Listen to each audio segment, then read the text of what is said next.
Gold panning is a traditional small-scale mining practice that involves manually extracting gold from alluvial deposits, typically found in riverbeds and streams using simple tools like pans and shovels.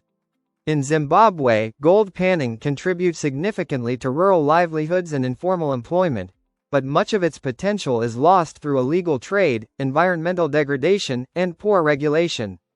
To harness its full economic value, various measures need to be implemented to increase its formal contribution to the national economy while ensuring sustainable environmental practices. 10 measures to increase the contribution of gold panning to the Zimbabwean economy. 1. Formalisation and licensing of gold panners. Government should register and license artisanal miners to operate legally. This would improve regulation, monitoring, and ensure that mined gold is sold through official channels, increasing tax revenue. 2. Establishment of gold buying centers in rural areas. Setting up official gold buying points closer to mining sites would discourage smuggling, provide fair prices to panners, and channel more gold into the formal economy. 3. Training and capacity building for miners. Providing technical training on safe, efficient, and environmentally friendly mining techniques would increase productivity, reduce accidents, and minimize environmental damage.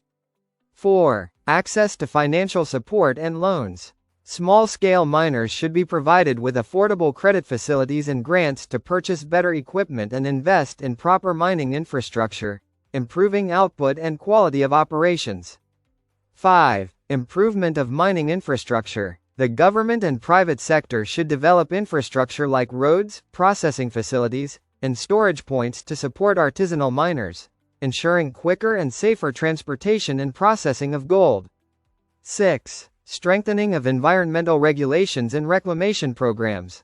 Introducing strict environmental laws and ensuring panners participate in land rehabilitation activities would reduce degradation and ensure the sustainability of mining areas for future use.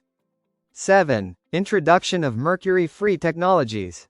Encouraging the adoption of safer, mercury-free gold processing methods would protect both miners' health and the environment, reducing long-term healthcare and environmental costs. 8. Promotion of gold panning associations and cooperatives. Encouraging miners to form groups would improve bargaining power, facilitate access to financial services, equipment, and government support, and simplify the management and regulation of artisanal mining. 9. Combating illegal gold trade and smuggling. Strengthening security at border posts, tightening laws against illicit gold trading, and offering competitive prices through formal markets would help retain more gold within the country's official trading systems. 10. Integration of gold panning into rural development policies. Recognizing gold panning as an essential rural livelihood activity and integrating it into broader national development plans would ensure resources are allocated for training, infrastructure, and support services, boosting its economic contribution.